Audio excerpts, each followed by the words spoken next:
Hi, and welcome to another episode of About the Authors TV. I'm your host, Jake Brown. Mystery as a genre has had its masters throughout the ages. Agatha Christie, Edgar Allan Poe, Arthur Conan Doyle, Truman Capote, Enid Blyton, and more. One name that royal list would be incomplete without is the author that some consider to be the greatest mystery writer of his or any generation, the one and only James Lee Burke. Hailed by Newsweek as one of America's most admired mystery authors, the great late Elmore Leonard chimed in to add that James Lee Burke tells a story in a style all his own, in language that's alive, electric. He's a master at setting mood, laying an atmosphere, all with quirky dialogue that's a delight, while Joyce Carol Oates has spoke admiringly of the luminosity of the writer's voice. Recent recipient of the Mystery Writer of America's Grand Master Award, Burke first came to fame nearly 60 years ago in 1965 with the publication of his debut novel, Half of Paradise, following it up with To the Bright and Shining Sun, Two for Texas, The Lost Get Back Boogie, along with short story collections The Convict and Jesus Out to Sea. Burke is perhaps best known among his millions of fans around the world for creating their beloved detective Dave Robicheaux, who Newsweek has pointed to as his most beloved character, while Britain's The Guardian has praised him as one of America's most compelling literary creations, first introducing himself in The Neon Rain way back in 1987, and then becoming the star of a long-running series with best-selling sequels like Heaven's Prisoners, Black Cherry Blues, A Morning for Flamingos, A Stained White Radiance, In the Electric Mist with the Confederate Dead, Dixie City Jam, Burning Angel, Cadillac Jukebox, Sunset Limited, Purple Cane Road, Jolie Blonde's Bounce, Last Car to Elysian Fields, Crusader's Cross, Pegasus Descending, The Tin Roof Blowdown, Swan Peak, The Glass Rainbow, Creole Belle, Light of the World, Robicheaux, The New Iberia Blues, and A Private Cathedral most recently, with the New York Times review of books crowning him the reigning champ of nostalgia noir in the process. CrimeReads.com is praised his gift for drama, dialogue, and infusion of grand ideas into intimate stories of crime and suspense, which continued to be on display in Burke's run of hit character-driven series within the Holland universe, beginning with Billy Bob Holland's in the award-winning Cimarron Rose, Heartwood, Bitterroot, and In the Moon of Red Ponies. The trilogy Huckleberry Holland starred in with Lay Down My Sword and Shield, Rain Gods, and Feast Day of Fools, and the Holland Family Saga, which began with the celebrated Wayfaring Stranger, and continued with House of the Rising Sun, The Jealous Kind, and Another Kind of Eden, and his most recent bestsellers Cleet, Flags on the Bayou, and Harbor Lights. The New York Times recently praised his enduring voice, and as recipient of the John Simon Guggenheim Fellowship for the Creative Arts and Fiction, the prestigious Edgar Awards, who have twice honored Burke and importantly noted of his distinguished catalog, that mystery authors rarely win both an Edgar and a Guggenheim Fellowship. In the tradition of a career with just as rare a flame of longevity that keeps burning today as brightly as it ever has, as the AARP recently affirmed, reminding readers you can always count on Burke to deliver a white-hot page-turner. James Lee Burke, welcome, and thank you so much for the rare privilege of spending time with us today looking back on it all. We understand growing up like so many boys, you first found your home in the world of books within the Hardy Boys catalog. It's the Hardy Boy books, undoubtedly. And we had a bookmobile that would come one afternoon a week. You see, this was a Depression era program that the Roosevelt administration was responsible for. And it was a great program, but it was an old bread truck. And every Thursday afternoon, you'd see it coming up the street, and all the kids would be running outside the lawn. You had to be fast because you wanted the Hardy Boy books or Nancy Drew. That was the other big one. But and, it's a wonderful story about the man who wrote the Hardy Boy books. He hated them. Really? He ended up as a screenwriter in 1968 with the the Ponderosa. What was the name of that? It's famous. It had Little Joe in there as a character. Anyway, he believed that finally he had achieved a degree of artistry in his work. And of course, I still think this fellow just contributed to the lives of millions of kids back there in the 30s and their early 40s. Those books really were the first study of writing for so many future authors we talked to on the show. Did you find yourself trying to imitate them back then in your own imagination? And how early on did you know in your heart that this was your dream and where you wanted to head? I tried to paint as an artist. I knew there was, when I was first and second and third grade, I knew I wanted to make things and I wanted to paint. I couldn't paint. But when in the fifth grade, I tried to write a short story for the Saturday Evening Post. But it's the only thing I ever really wanted to do. And I published my first short story in a college magazine when I was 19, and I've been at it ever since. When you were studying for your bachelor's degree at the University of Louisiana, and then your MA in English Literature from the University of Missouri, whose short stories and full novels did you read that you found most inspired you within your own writing? Undoubtedly, William Faulkner. I remember when I was a freshman in college, I read a story, I think it was called All the Dead Pilots, and it was about World War I and aviators. And then I began to read John Steinbeck stories, and then Somerset Maugham. Somerset Maugham had a huge influence on me, particularly with his use of point of view and using multiple points of view. And I also was influenced by Ernest Hemingway. And I read everything I could over the years. I was not a good student in high school. I was a good student in college, but I always figured the greatest teacher, though, is a book. It's a book, no matter where you are. You can take a book anywhere. That's one of the greatest gifts, isn't it? Who were some of those professors' classes you were soaking those classics up in that made a lasting impression? Absolutely. Canonization from the Vatican with Ms. Lyle Williams. Good God Almighty, she did. I graduated with a D average from D as dumb from high school. And then I went to it was a poor boys school then, SLI, Southwestern Louisiana University. And Lordy, boy, it was daunting because it was a school where most of us had a hard time paying tuition, but they had good professors. And I kept getting D's and D minuses on every essay I wrote for Ms. Williams. And I thought, I've got to do something about this. So it was midterm, I went to see her and I said, Ms. Williams, I really worried. Every week I get a D minus. Each week I get she'd give us our essays back on Friday. And I said, my essay looks like a disemboweled cow. She had red ink all over it. I mean, it just looked like a disembowelment.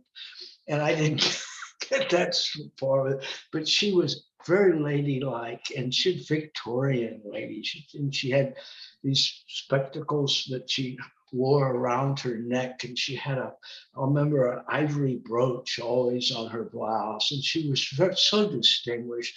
Her husband worked with all the greatest architects of our times. His name was David Williams anyway, but anyway, they were extraordinary people, the pair of them. And this is a little town in the heart of Cajun, Louisiana.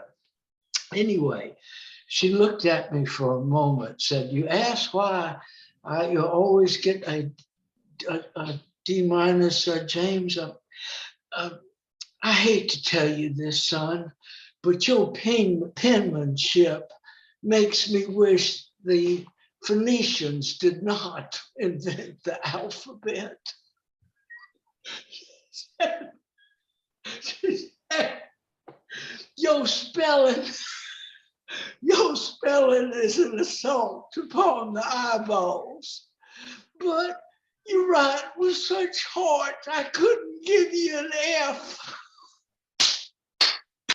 Good thing they had typewriters by then. Those were her words. And then she said, if you will come every Saturday morning and bring back your essay, meet with me in my office, we'll go over it. And then toward the end of the semester, we'll take another look at your grade. And that's what we did. I had to rewrite every one of my themes for the rest of the semester, but I got a B in her class, B for Bravo. And I also made the dean's honor list.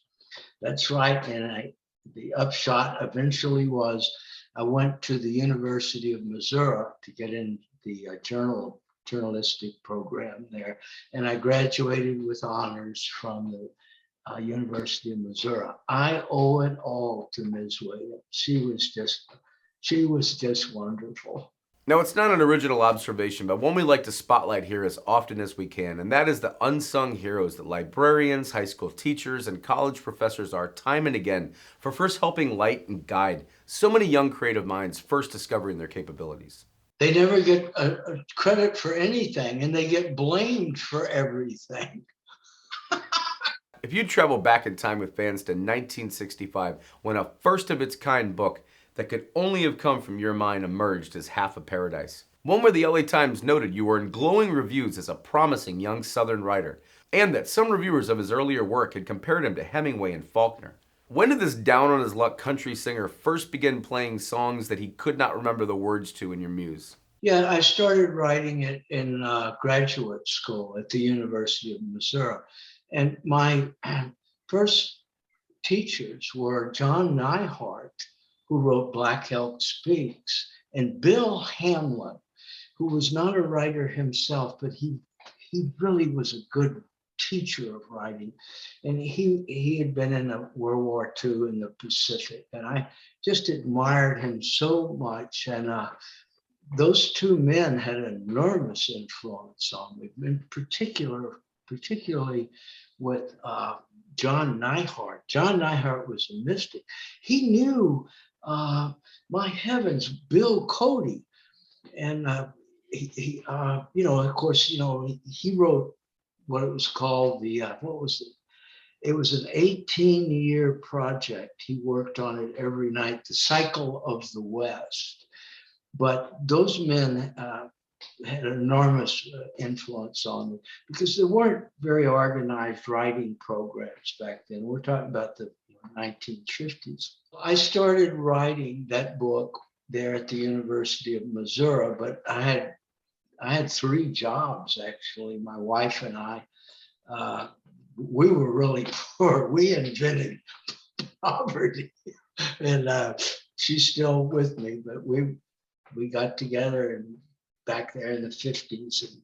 But anyway, the point is that I got a job on a pipeline after I got my graduate degree, and I wrote most of Half of Paradise on that. And I finished it when I was 23 years old. And here's the rest of it. It took 4 years to get a publisher. Houghton Mifflin finally published it. And I got a 6-column review in the New York Times Book Review. And not only 6 columns, a banner headline, and I was compared with Gide, Flaubert, Ernest Hemingway, William Faulkner, and Thomas Hardy. And I thought, gee, that's nice. All right, what else can you do for me? I think it was Freud who believed that Freud did not have much respect for artists. In fact, he looked upon them as neurotics. He wrote one essay on the profile of the writer, and he had absolute contempt for people who wrote fiction. It's not complimentary, but he believed there's a conduit, a neurosis into the unconscious that other people don't have. But the neurosis is one you pay dues for, and it involves a psychic pain and also eccentricity, rejection. No great writer is ever immediately welcomed to large numbers of approval. My father was a very intelligent man, And as such, he was often a lonely man. But he used to always tell me, he says, never seek approval. He said, flee approval and seek excoriation. And he used to say also, son, if everybody agrees on it, it's wrong. You step next into the shoes of a Kentucky coal miner into the bright and shining sun in 1970, and it's worth noting met one of the characters way before we really caught on with readers, that of the unforgettable Huckleberry Holland, a veteran and attorney readers first meet here and lay down my sword and shield. And where did the United Farm Workers movement help to shape the story you told within this historic fabric, which Texas Monthly noted came to play a more prominent role in your work from there? Was that necessary to bring him and the rest of the Holland family experience fully to life on the page? He's a real person. He's buried there with his father in Yoakum Baptist Cemetery there. Of course, these are fictionalized characters, but the story is essentially the same. And I've always believed that my mother's family, the Holland family, the Bimbos, it's not that they are simply part of the frontier story. They are America. And they represented what was best in us. And they were remarkable people. And I'm reminded of something that, golly Moses, the Southern historian, my heavens, what time to go blank. He narrated the 6 episodes of all that great a documentary that was done by the PBS one. Correct. Those people we're often unfair to, and as this historian said, it's a mistake to look at the 19th century with 20th century eyes, and it isn't whether something is good or bad, it's what was there. And, we've never really, in my view, recognized the real problem we have had since the inception of our country. And namely, we declared war on the earth. It's in our vocabulary, the conquering of the West. Well, there was no conquering of the West.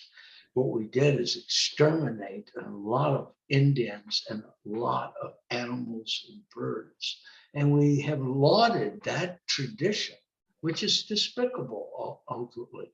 And the big hoax is that there was a transfer of land out of the public trust and away from the Indians into the hands of the railroads and the mining companies.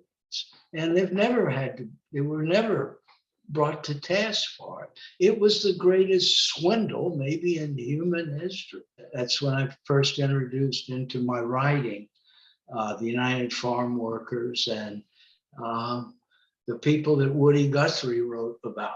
Woody they come with the dust and go with the wind. I worked a bit in the oil fields and I learned an awful lot there.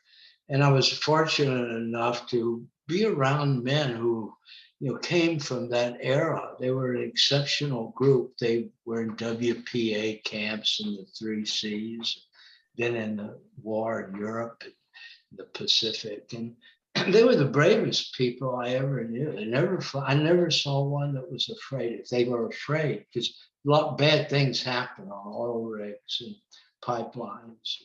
My father was a natural gas engineer. He was educated. He was a very genteel and Victorian man. But the Hollands were really based on my mother's family. And I didn't change the name. I put a D on it. But Sam Morgan Holland was the patriarch. And I didn't, as I say, I kept his name. But he was a violent man. He was a saddle preacher, but he was a gunfighter before he became a preacher. He killed 9 men, and he was a violent man. And he was a drunkard. And that's how he described himself. But I had part of his diary that he kept. He was a drover on the Chisholm Trail, but he took his own cows up there. He took one herd up at 2,000 head. And the night before the auction outside of Wichita, he'd bedded down his cows, and there was dry lightning, and the herd got loose. And in his diary, he said he chased cows all over southern Kansas and Indian Territory. That was Oklahoma. And he said in the morning, he came back to his camp, and all of the wagons were torn into kindling. And the canvas was just nothing but rags. And he said he cursed God for his bad fortune. And he got drunk and stayed drunk in the saddle all the way back to San Antonio. And he joined up with the Baptist groups there in Yoakum, a little bitty town between Houston and San Antonio. But anyway, he said he sat every Sunday on the mourner's bench. And in the old Baptist church, the mourner's bench was there for people who were in despair. And of course, what he was really describing is what a clinician would call today agitated depression. Anyway, he said, but one day he went to the church and he said, something left me, a pall. It was like ash rising from a dead fire. And he decided to become a preacher. And that's what he did the rest of his life. And he rode the Chisholm Trail. And he knew people like John Wesley Harding. They were really dangerous people. But he was more dangerous than they were. People said they always paid attention to his sermon. Nobody went to sleep. You took quite a few years off between then and the next time we catch up with old Hackberry. This time as attorney turned sheriff Hackberry Holland and Rain Gods decades later in 2009, where BookReporter.com hailed as the plain and simple truth that readers will find some of the best and most memorable prose of Burke's career here. This is a work of deep, violent, and yes, beautiful magic. A wonderful manifestation of one of our best American authors becoming even better, as improbable and impossible as that may seem. Yes, absolutely. And I've never quite understood it either. I've never understood where the stories come from. Sometimes when I look back upon them, I realize that where I wrote about somebody I knew many years ago and I didn't make the connection at the time, but that really doesn't explain it. It is a series, but at the same time, each book is independent of the other. At least that was my intention. Now the fans were back on the same page, so to speak, with Sheriff Hackberry Holland in the next sequel, Feast Day of Fools, where Harvard Book Review declared you were at your engrossing and atmospheric best. And you've also spotlighted the next book in the series, the prequel, House of the Rising Sun, as among your best works. And among other talents, that it really showcases your gift for crafting powerful female characters. The Oklahoman correctly noted, who become the most important figures in Holland's life and are the most dynamic characters in the book. We're talking, of course, here about Ruby Danson, Beatrice Tabole, and Maggie Bassett, who readers meet as their lives intersect with and greatly affect real-life gunfighter Hackberry Holland. Why do you count this as a favorite of yours? The House of the Rising Sun, I think it's because of its historical breadth. It's the most epic book that I have written. It starts in 1916 with General Pershing's intrusion into northern Mexico. And then it goes into the war years. And then back into the 19th century, we meet the Sundance Kid. But it's about the gunfighter, Hackberry Holland, a man who is burdened with a terrible sense of guilt and the fact that he has become alienated from a son named Ishmael, whom he dearly loves, and he is trying to get his son back. And of course, the story is biblical. It comes right out of the Old Testament. But it is one of my three best books. House of the Rising Sun.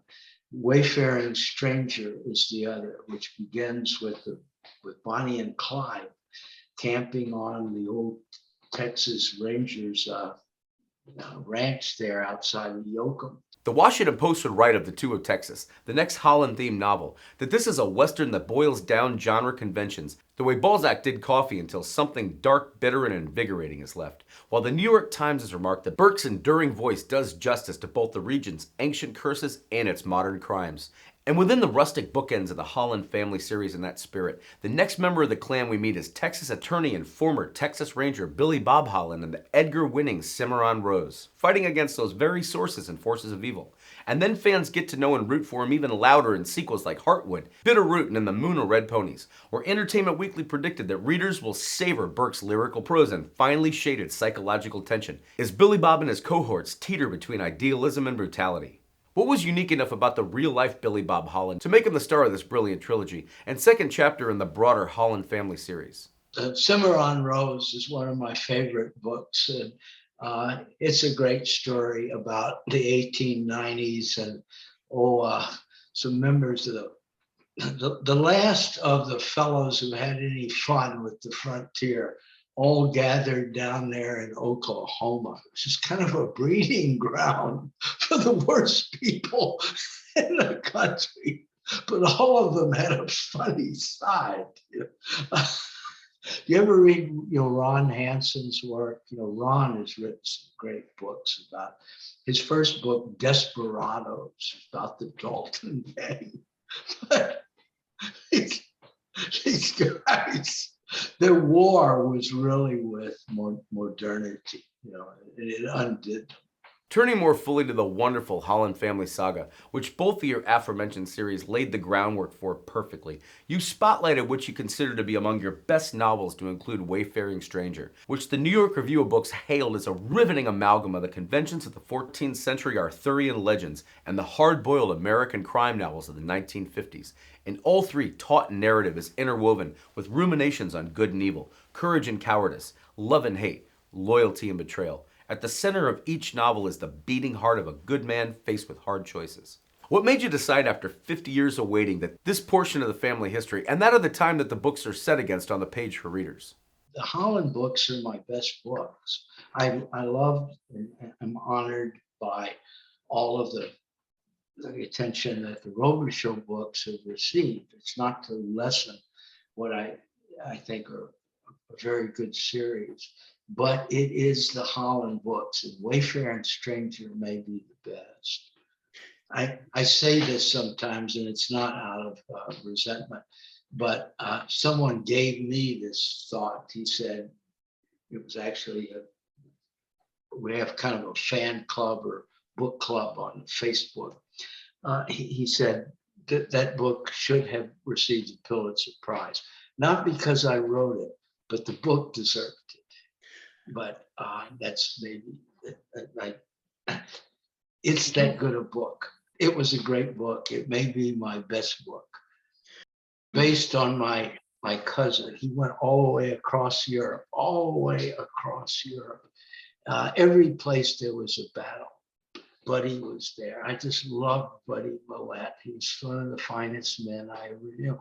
And he spent a year in anyway, I don't want to get in an iron lung when he came home. But the story is one of courage and what makes us a great people.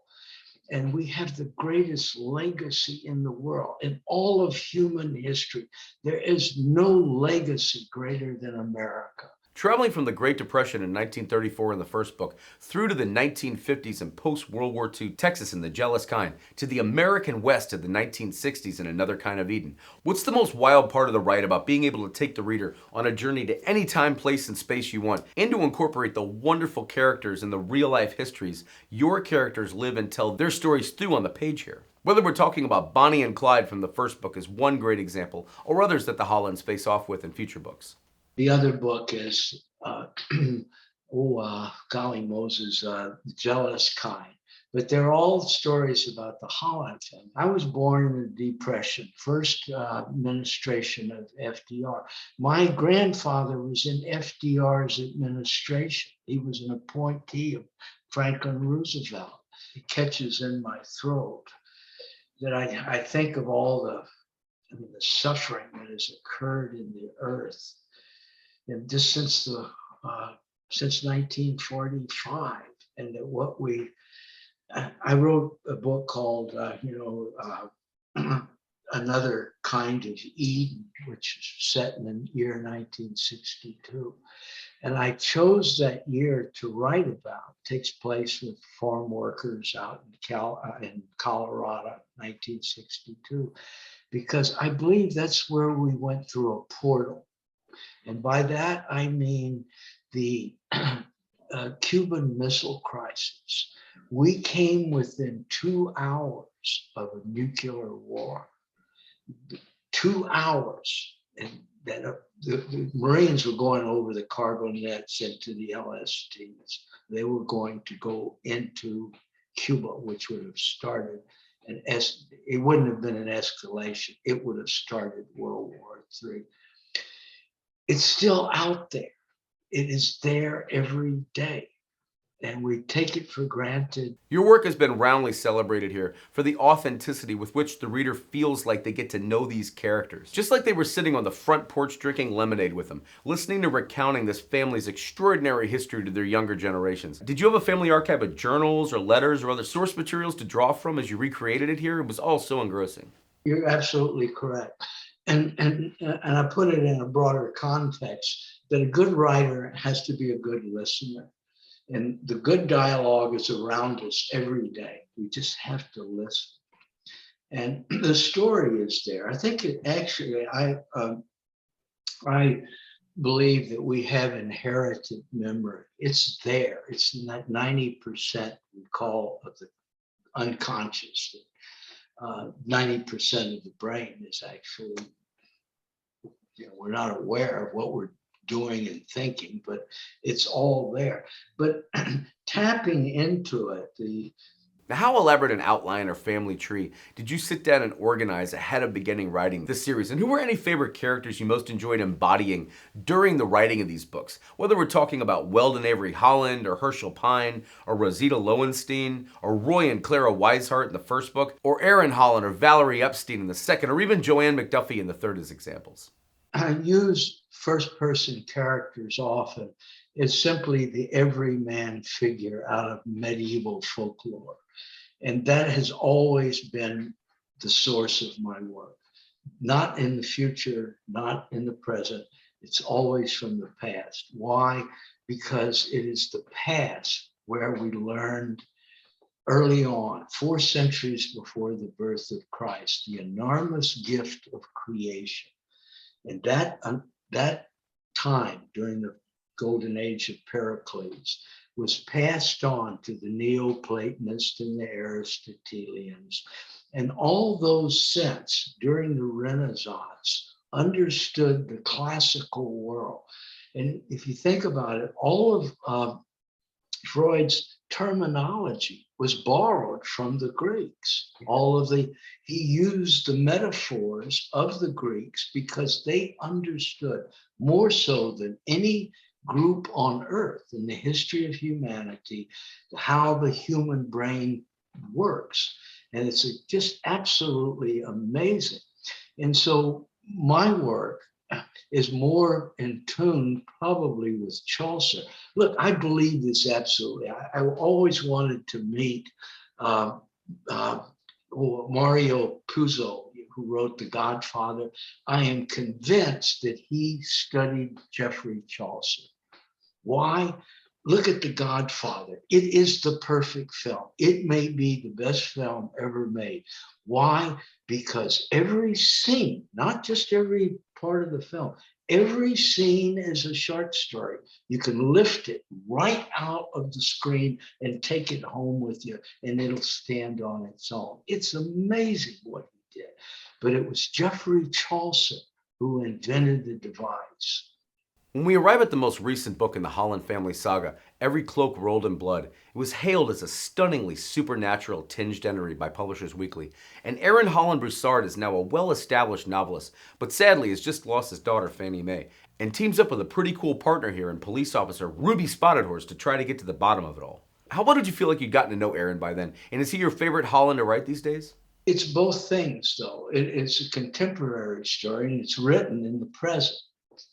But at the same time, it goes back into what was one of the most terrible events, murderous and depraved events in American history, which was the massacre of the Blackfeet Indians on the Marias River. It's a horrible story, what was done, and we've never owned up to it.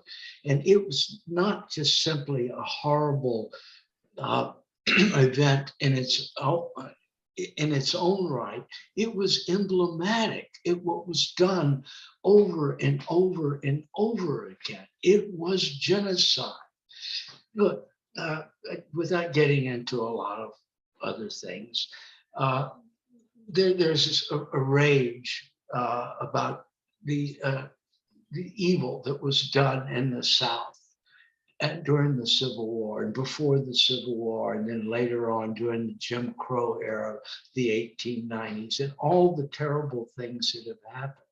But the same Union officers who were with people like Sherman went on and carried out the same policies upon the Indians with far worse damage to human life and just any possible justification for what in effect became one after another after of course, what's his name? Custer. Custer was always bad news.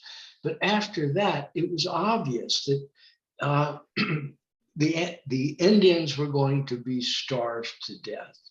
And that's what happened. And then those who resisted or didn't even actually have any kind of a weaponry or excuse me, a little hoarse today. Anyway, I made use of the story of the Indians, the Blackfoot on the Marias River, who were slaughtered in 1870, and also what was done to the Nez Perce. But those things have not been acknowledged. And I think until we understand what real racism is, which is namely the extermination of people, we're going to keep doing things in an awkward way, maybe. Looking out over that Holland family portion of your catalog and a little bit beyond, it must bring you a great sense of pride to have been able to reintroduce so much real-life history for new generations to appreciate through these characters. And often you were doing it for the first time, too. It does. So, and as I say, my character, Aaron Holland, says that his generation was like Janus, the Roman god who looks back at the past year and looks forward at the coming year. And that's what my generation is. We look back at a world that, it's just kind of tatters of it left. But there were a lot of bad things back there, segregation. My wife and I could not get married in the state of Missouri. My wife's Asian. We had to drive into Iowa to get married. It was 1960. And not only that, when we got to the Justice of the Peace, we had to get a witness to testify we were not brother and sister or first cousins. You write the everyman so well, and that no doubt has to be in part to the fact that you've walked in so many of their footsteps, professionally before and during your early noveling career to feed your family, doing everything from being a land surveyor in Colorado to a social worker in Los Angeles on Skid Row, to a truck driver for the U.S. Forest Service, to working at the Job Corps in the Daniel Boone National Forest. If you please reflect back a moment over that amazing landscape, there must be a million notes you took about different characters you met, the way they talked, looked, acted, reacted, and settings galore from everywhere you lived and from all the stories you heard. I imagine all of that added up to a deep well of source material to draw from as you were simultaneously working on novels. I wrote one called The Lost Get Back Boogie. I thought I was home free, and it was next stop 13 years, right in the middle of my career. I had this friend of mine who's this fella in Miami, guy I just loved. Anyway, he used to say to me, Jim, you look, you how do you put it? You look like a man who has been born, who got rich twice and went broke 3 times.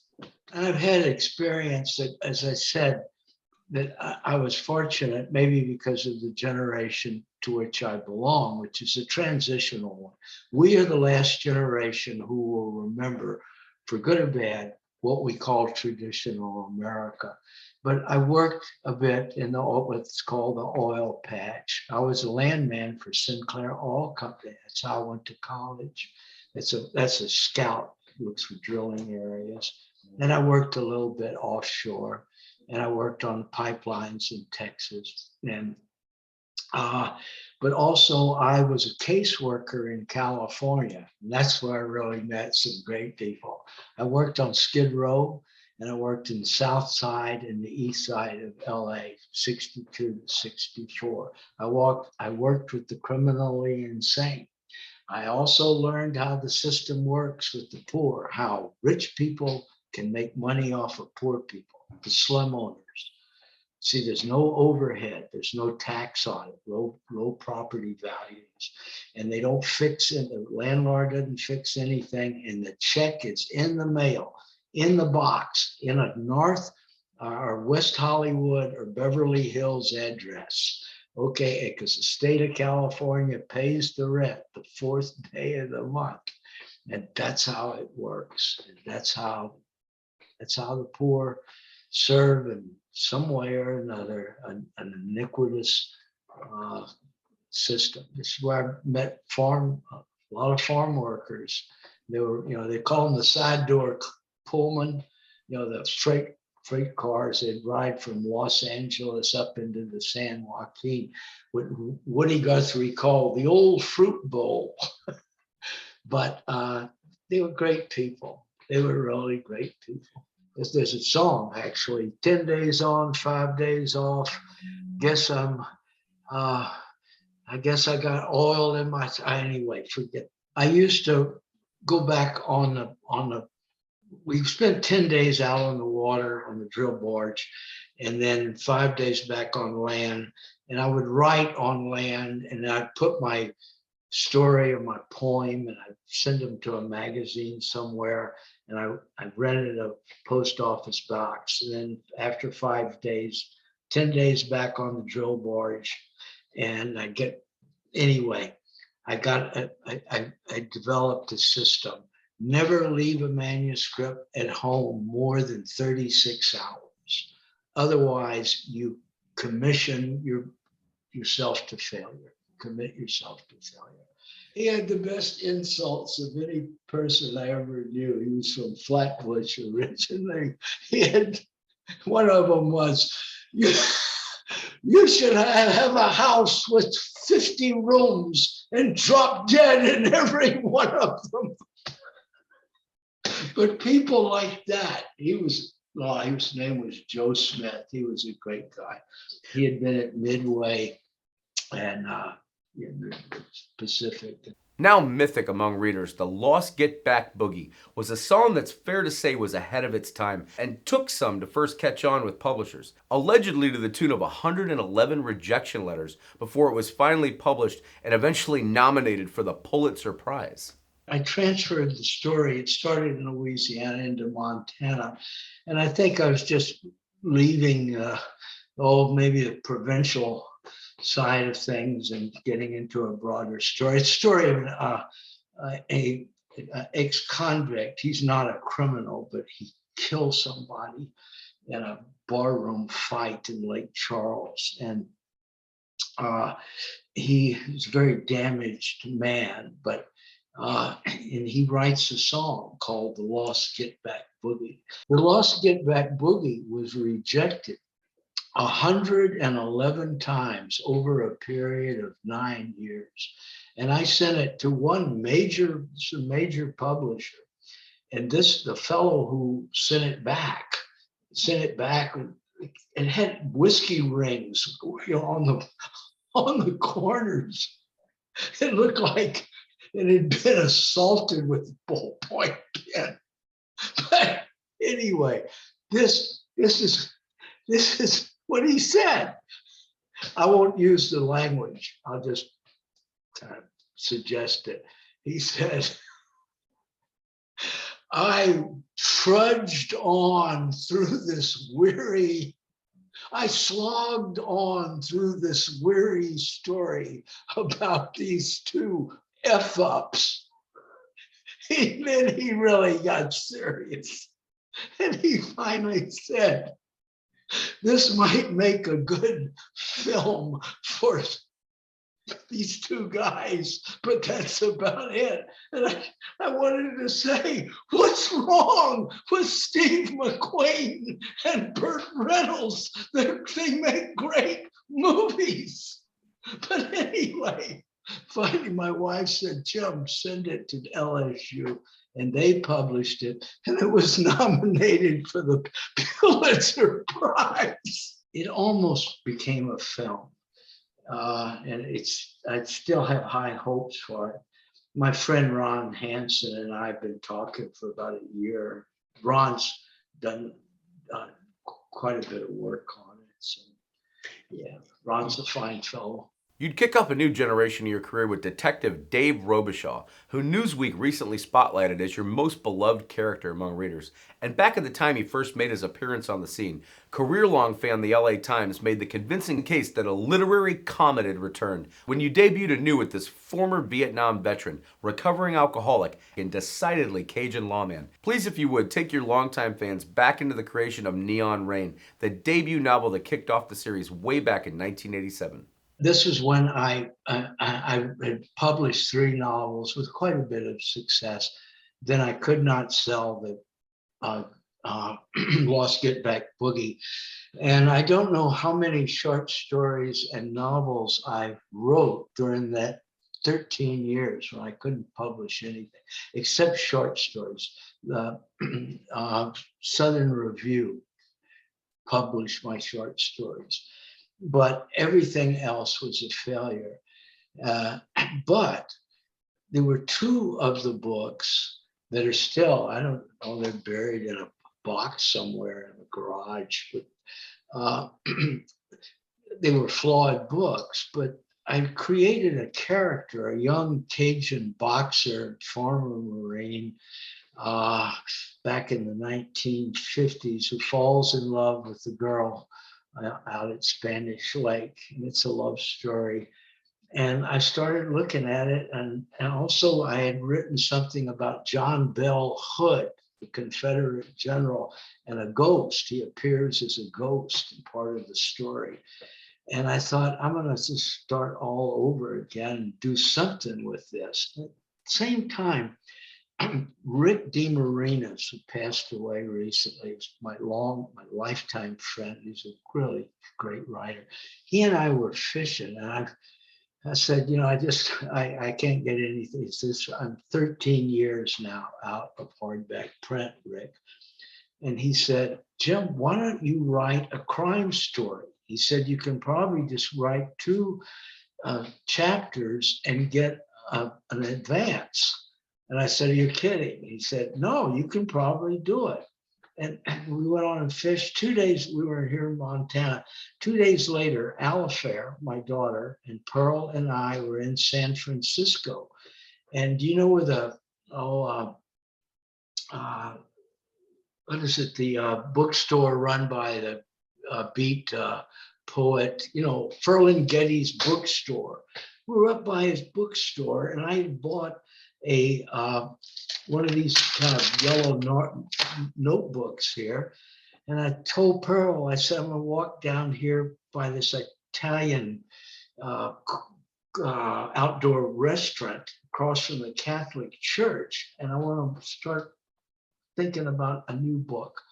And I went down there and I wrote 2 chapters in longhand. And I sent them to Charles Williford. I don't know if you know, Charles was a great crime writer. And I just loved Charles. He was a great soldier. But he wrote me back and he said, Jim, you may have created one of the best characters in American crime writing. And Charles is not he never put you on. When Charles said something, it was from the heart, by heavens. And I kept writing it. He gave me a couple of pointers. He said, tough guys do, they don't say. Great line. But anyway, and that's how I wrote it. And Philip Spitzer had become my agent. I met Philip when he was driving a cab in Hell's Kitchen. That's a fact. And I couldn't sell ice water in hell. And he sold it for, I think I got, a $5,000 advance, or $7,500 advance. I couldn't believe it. And that was it, off and running. Boy, didn't look back.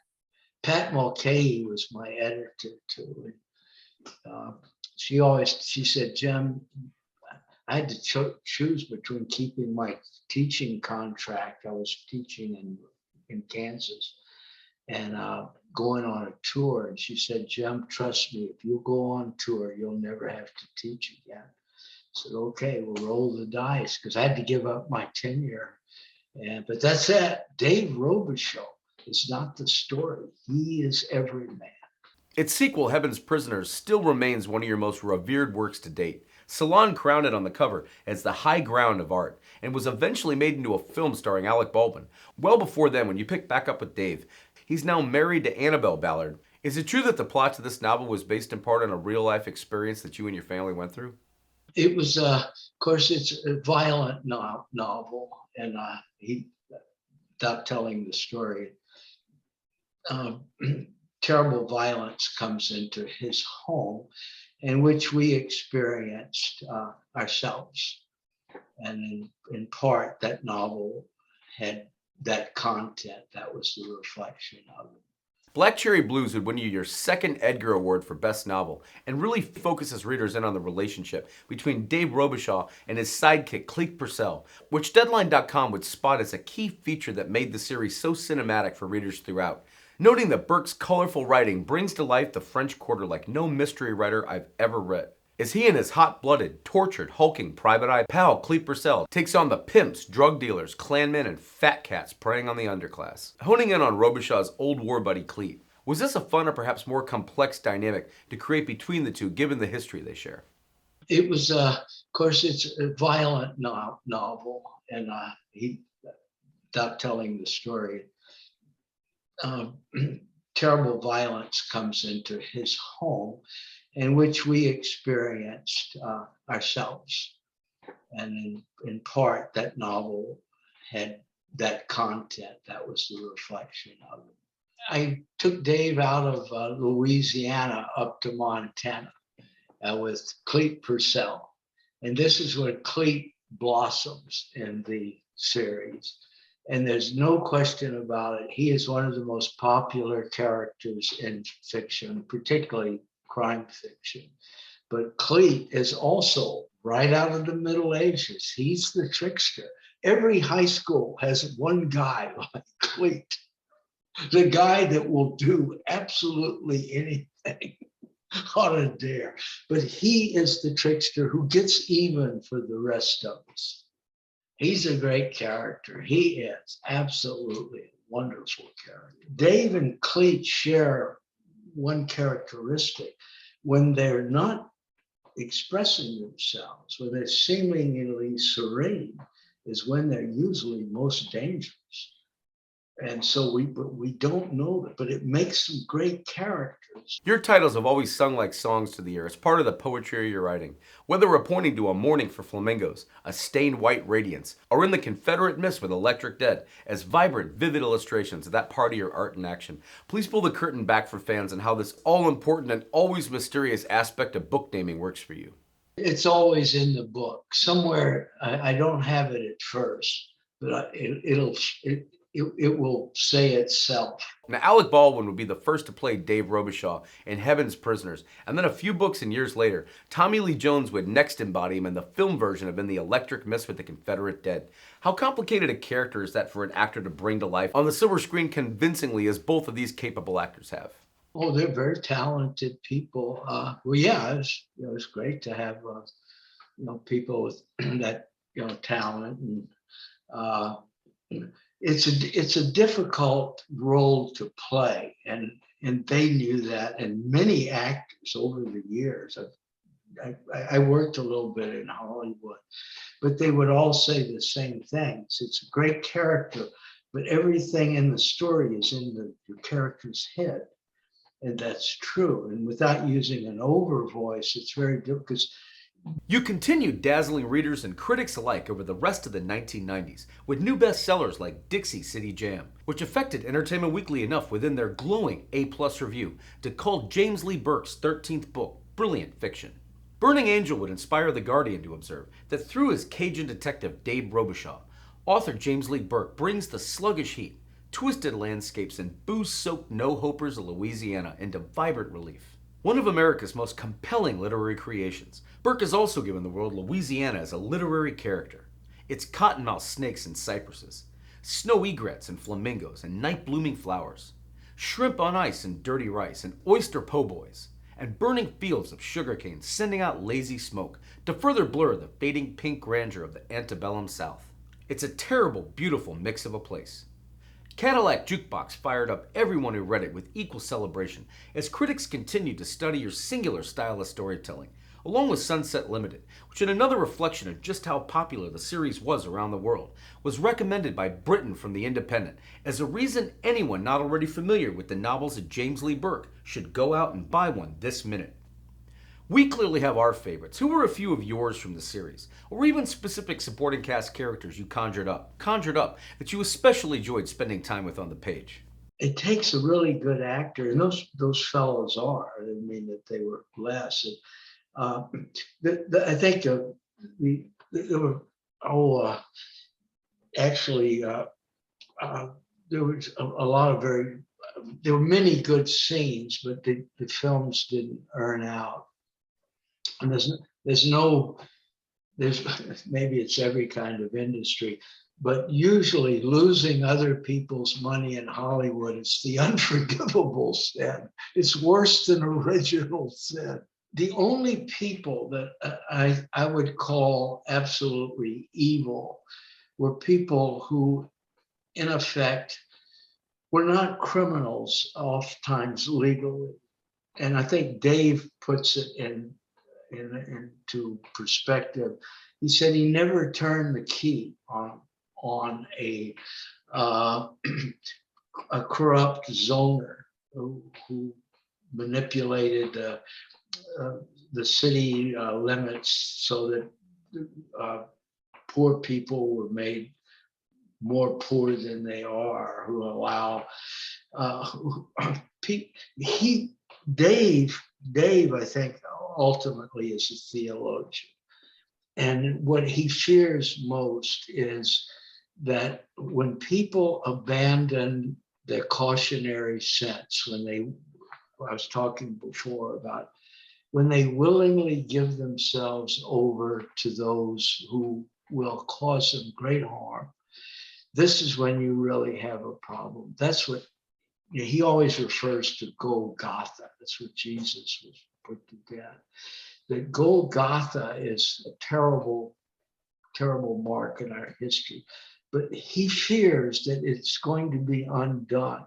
Heading into the millennium, the Christian Science Monitor wrote of your Robicheaux series that Burke creates lyrical mysteries with what can only be described as deceptive ease. Every novel he writes delves into moral ambiguity, the menaces of greed and violence, the degradation of people and land, the juxtaposition of natural beauty and man-made horror, and finally the sublime joy of human love and loyalty. Burke's stories retain tight plots amid language descriptions and observations of corruption and conceit, taking readers into both rural and urban Louisiana and offering insight on a landscape that is literally disappearing. As you rolled into your third decade with Dave Robicheaux and Co., taking on all the aforementioned and new bestsellers like Purple Cane Road, Jolie Blonde's Bounce, Last Car to Elysian Fields, Crusader's Cross, Swan Peak, and Pegasus Descending, could you give fans and viewers a sense of how this incredible writing process of yours works in motion as you were creating these classics from the catalog? I've never understood the process, but this is what happens. I can see two scenes ahead, And I often dream about them about 4 in the morning, and I write them the next day. But I have what are non-chemical blackouts, and I don't remember the material later. And I read it, it's like someone else wrote it. Hemingway said, I'm not, comparing myself with Hemingway, but he said, he described the same syndrome. He said when he reread The Old Man and the Sea, that it was as though another hand had written it. In fact, that quote also, exactly that quote came from William Faulkner. And it was not long before his death. He said, had I not written the books, another hand would have written them for me. That's it. It's that. No artist, no real artist would deny that. It's from somewhere else. It's art. It's like, again, that figure pointing and saying, that's it. That's the message you're supposed to give. And it's a great vanity. It's the one vanity that is a virtue for a writer. It's there for a gift. And if you just honor it. PBS once observed in your work that Burke's crime stories are like modern morality plays, and we could think of few better recent examples than Hurricane Katrina, which you weaved a great impact into the backdrop of the tin roof blowdown, giving readers a much closer look at the long-term lasting effects and impact on both characters and community. How much was this book a case of art imitating life in terms of personal friends and family within the region who were affected by the storm, whose experiences wove their way into the telling of this one? It's hard for me to say. I have tried some things with the supernatural, and it's a metaphor, of course, but I've tried that in, let's see, 2 novels in a row. But so I don't know how effective that is, but anyway, I thought I'd give it a try. I call them my Steve King books, and I say that with great respect. Steve is a friend. He's a fine and just wonderful gentleman. But anyway, the book that it's coming out the 24th of this month has some supernatural elements, but the trick is to provide a means of its being possible that these things happen. But ultimately, for that to work, that has to occur for the metaphor to be applicable. And so in this case, the main character, who is the main character in The Jealous Kind, and also Another Kind of Eden, and he's a novelist. And of course, he sees things as an artist, but what is undeniable about the material is that it historically occurred. It is not a fantasy, it's real. The extermination of the Indians is real. Flipping the proverbial page to the most recent Bayou thrillers in the series, longtime fan of the LA Times has importantly noted that in crafting his novels, James Lee Burke has been nothing if not consistent when it comes to quality, or to characters and plot. His repeated battles of good versus evil in the humid crucible of southern Louisiana are expertly and stylishly rendered. And this continued on display whether we're talking about The Glass Rainbow or Creole Belle, where Creole Magazine found James Lee Burke at his very best. Light of the World, Robicheaux, which inspired the Associated Press to remind fans that reading one of Burke's novels is truly an immersive experience, with every ache and anguish feeling gut-wrenchingly real. It's been almost 5 years since the last Dave Robicheaux novel, and it was absolutely worth the wait. Or The New Iberia Blues, which the New York Times raved about another fan-favorite character trait that we're hanging on for Robichaux's pensies, and those angry outbursts when Robicheaux lets it rip. And A Private Cathedral most recently, where you cross-pollinated the series with a character from the world of the Hollands, Wyatt Dixon, who Crime Spree magazine reveals is one of the most compelling and complex characters readers have ever met. What still gives you the greatest thrill of creating new characters like this and keeping your longtime recurring cast of Robicheaux and Co. as busy as you do continuing their crusade of crime fighting after so many decades at it? I believe it to be Katrina and the response by the administration in Washington to be the greatest civil crime in our history. That's how I feel. Here's this. This is what occurred, and it won't go away. The man who was in charge of emergency control down New Orleans area begged on camera on Friday, help us down here. The model shows that if a 0.5 hurricane hits New Orleans, we can lose 20,000 people. He got to help us. That he could not get anybody for days to get his. I knew Kathleen Blanco. She was a friend of mine, the governor. She begged the same. She finally got one guy on the telephone. The first contact landfall was early Monday morning. The first U.S. soldier did not appear in New Orleans until Thursday. In the meantime, those people drowned. As a rule, do you tend to get a sense of where a story is going to wind up before you get there? Ernest Hemingway said it all. And, probably no other author has said so many correct things about the craft of writing. He said, someone asked him the question, do you know the end of your story? Do you outline? He said, if I knew the end of the story, so will the reader. That's good. I never know how a story's going to end. I never know.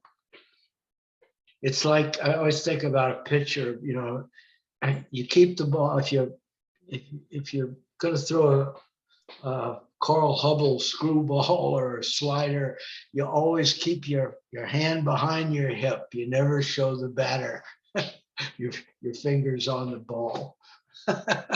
NPR has brought attention to the fact that you consistently write with a vivid awareness of the human capacity for evildoing and are equally palpable, whether the mob or serial killers or every kind of villain you can imagine in between. For you, were there any in these recent volumes or earlier entries that were particularly spooky for you yourself to step into the shoes and headspace of? I don't think I've ever written anything that didn't happen in real life. And almost everything I've written has some kind of connection, an immediate connection with the time in which it portrays. But usually even my historical stories are more about today than they are the historical period that we seem to be reading. But it goes back to the same notion, the history, and Santayana, I remember saying history repeating itself. We have to be aware of that, but we can find out a lot about ourselves by looking at the past. But there's only one human personality. One of the most interesting books I ever read is by Eusebius, the 4th century bishop in Rome, who wrote a book called The History of the Church, and it's actually about the persecutions. He's the only witness to all of the things that happened during that terrible period. It's horrible things were done to the Christians. But anyway, the point is, when you start reading it, you say, this isn't about the 4th century or 3rd century Rome. It's about today. The same players are there. The idealists, the people who will give up their lives for their beliefs, and the scoundrels and people like Decius and Nero. I think my favorite line of all time, except for Mussolini, about arrogance and evil in people. 2 quotes, one from Nero. He was a suicide. He stabbed himself in the throat. And then he said, the world is losing its greatest poet. And Mussolini, one quote was, when the communists got him up in the low, northern Italy, but he said, "Don't shoot me in the face." I've written about great characters, and I remember something that Will Rogers said. I never met a man I didn't like, and I think for the most part I can say that, or woman, I can say that. That very few people who we consider villains, people in penitentiaries, and they didn't sign up for that. If we looked at their background, the things that happen, every caseworker knows this. The case of some families is just absolutely horrible. You cannot talk about it. The only I believe there's certain people. Now I knew one of them, and I don't want to say too much about it because it's he was a serial killer, and he was in my class. I taught him. I say I taught him. I had trouble with him. And I had trouble with him. I had to go. It was in university, and he did things. He murdered a number of people, children, and the things you don't want to know about. Unfortunately, I was doing some research on this guy, and I clicked on the pictures. They jumped up on the screen, and I wish I'd not seen them. And I'll never forget, his first murders were committed right by our house, and he killed a whole family. And I knew it. I know it's he. It just maybe 10% chance it could not, because I knew his name. Anyway, I don't want to get into that. The point is, I have no explanation. I don't, and psychologists and analysts will say the same thing. There is no explanation. It doesn't say childhood trauma doesn't cut it. Is it safe to say you know Dave pretty intuitively by now after so many decades of aging gracefully together? Well, you're correct, but it's in my head. Everyone who's been in psychoanalysis knows this. The first question the analyst asks is, do you hear voices inside you? Don't say yes, because you're going to be in a straitjacket, because that's a sign of schizophrenia. But every writer has voices in his head. I've had them since I was a child, always. But that's where it comes from. But I'm never sure quite why. George Orwell wrote an essay titled Why I Write. And he said that an artist is compelled to write. He cannot not write. And he believes in his vanity that he has captured an exquisite piece of truth. He has closed the lens on it, and he has to show it to others, or he'll never have peace. And that's the vanity that becomes a virtue. The New York Times recently wrote of your enduring voice. And when you look back after so many decades of writing your own signature style in novels, are you having a better time doing it these days than ever, and what's coming up next? I just finished writing a book about the Civil War, set in the year 1863 in New Iberia, Louisiana. And it's the title of the book is The Mysterious Obsession of, oh, golly, Hannah Laveau. The Mysterious Obsession of Hannah Laveau. And I used a story out of the Bible of Hannah and her little boy, who became one of the great teachers of Judaism. But it's quite a story. And again, it's one that it deals with, some of the worst people in the world, probably. But this is what's unfortunate about history. If we only know a little bit of it, often we use it against ourselves, or at least what is best for us gets lost in the mix. And I think that we're going to have to, I think maybe this generation is a better one than mine was. Or maybe they're going to do all right. The young people today are idealists, and they're really decent and good people.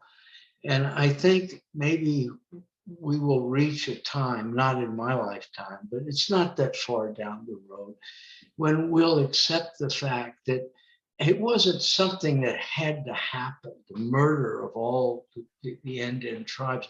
There's an estimated 7 million Indians in the Western Hemisphere who were killed by Europeans and the British.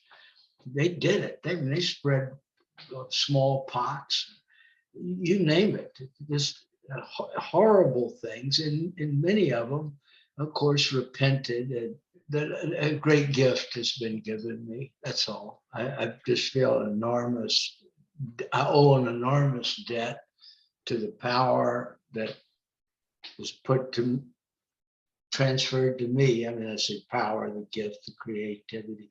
This is the way I think of it. There's one area in which we actually share the realm of God. And it's like dipping your hand in a baptismal fount. In effect, we actually, the artists, and they're artists of all kinds, carpenters, builders, thinkers. But if once we do that, we in effect share the province of God himself, the creator. And just what a great honor it is to be part of that. But it's like writing your name on an infinity. That's it. You're allowed to do that. No one can take it away from you. Jack Kerouac died in 1968 in St. Petersburg. And he said something I never forgot. It was in an interview. He was asked, what writers do you like most? He said, I like them all. And if a man or woman writes as well as he can, that's a work of art. And it doesn't matter if it fails commercially or not.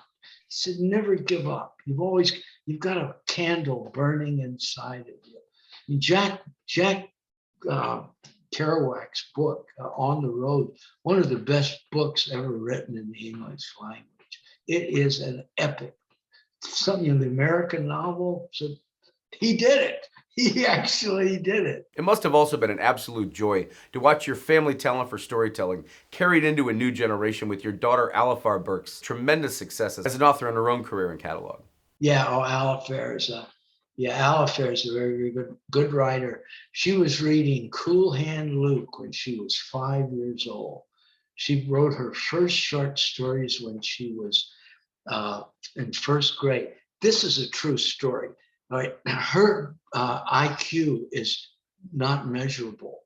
I mean, she cannot be measured. Only 2 people in a million statistically have her level of intelligence.